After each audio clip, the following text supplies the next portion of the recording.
Saiga एंटीलोपों की बड़ी तादाद में हुई मौत की घटना के 1 साल बाद 2016 में शोधकर्ताओं की टीम कजाकिस्तान के घास के मैदानों में लौटी। पता करना था कि कितने साइगा बचे हैं। कजाकिस्तान के बेटपाका डाला इलाके में बचे कुछ साइगा की तलाश में वैज्ञानिकों ने कई दिन गुजारे। फ्रांस के आकार का ये संरक्षित क्षेत्र 2,40,000 साइगा मृगों का घर हुआ करता था। उनमें से 2 लाख मारे गए। खोजी दल के लिए भी मौत की इस जगह पर दोबारा आना आसान नहीं था। 2015 में धड़ाधड़ मरते साइगा मृगों को देखकर मुझे बड़ा धक्का लगा था। मैं खुद फील्ड पर था और अपनी आंखों से मरे हुए साइगा को वहां पड़े देखा। ब्रिटेन के पशु चिकित्सक और एंटीलोप एक्सपर्ट रिचर्ड कॉक भी बैक्टीरिया से भड़की उस तबाही के चश्मदीद थे। किसी चीज से बैक्टीरिया पनप उठे थे और उन्होंने साइगा को खत्म कर दिया।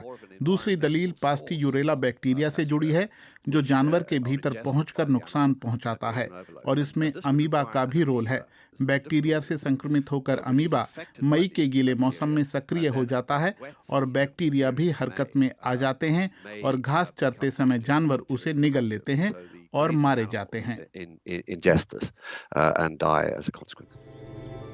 उस समय खोजी दल डर गया था कि कहीं साइगा हिरण पूरी तरह खत्म ही न हो जाएं।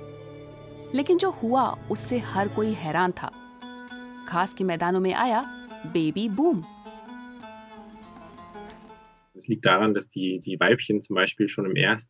एक साल की उम्र में मादा अक्सर एक बच्चा ही पैदा करती है। उम्र बढ़ने के साथ जुड़वा बच्चे हो जाते हैं और ज्यादा उम्र होने पर 3-3 बच्चे आ जाते हैं। यानी बच्चों की पैदाइश में वे बहुत निवेश करते हैं और उससे आबादी बहुत ज्यादा तेजी के साथ रिकवर होती जाती है। 2015 की विनाशकारी घटनाओं के बाद भी।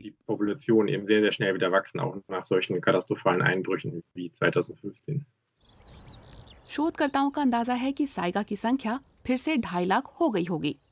बड़े पैमाने पर हुई मौत से पहले इतने ही थे। बच्चों की पैदाइश से मिलने वाली खुशी पर ब्रेक लगाती है एक चिंता। साइगा धीरे धीरे उस इलाके की तरफ लौट रहे हैं जहां उनकी मौत का सिलसिला शुरू हुआ था। क्या मौत अब भी वहीं कहीं घात लगाए बैठी होगी? दोबारा वही होने की आशंका काफी ज्यादा है। सवाल यही है कि कब और कौन सी चीज उस सिलसिले को भड़काएगी। लेकिन हम इतना तो जानते ही हैं कि उसका ताल्लुक मौसम से होगा। जलवायु उसे भड़का सकती है। उमस और तापमान में बढ़ोतरी जैसी घटनाएं जानवरों में मौजूद बैक्टीरिया या पर्यावरण में मौजूद बैक्टीरिया को भी प्रभावित कर सकती हैं। ये दोबारा होकर रहेगा, मुझे जरा भी शक नहीं है। लेकिन साइगा एंटीलोपों को इंसानों से भी खतरा है।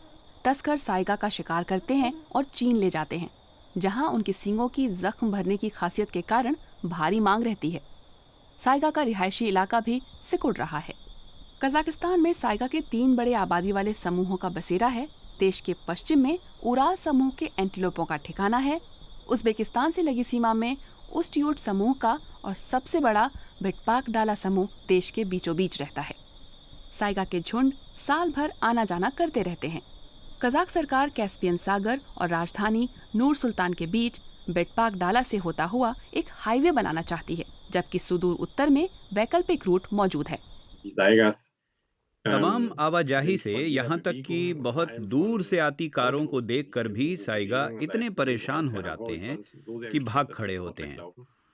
इसलिए सड़क अगर बनी तो ये घातक होगा। वे आइंदा सड़क पर भी नहीं आएंगे और भले ही उन्हें सड़क पार करने से पूरी तरह रोका ना भी जाए तो भी जरा देर ही सही अटकेंगे तो हैं ही, और इस तरह उनके माइग्रेशन के प्राकृतिक चक्र में खलल पड़ेगा।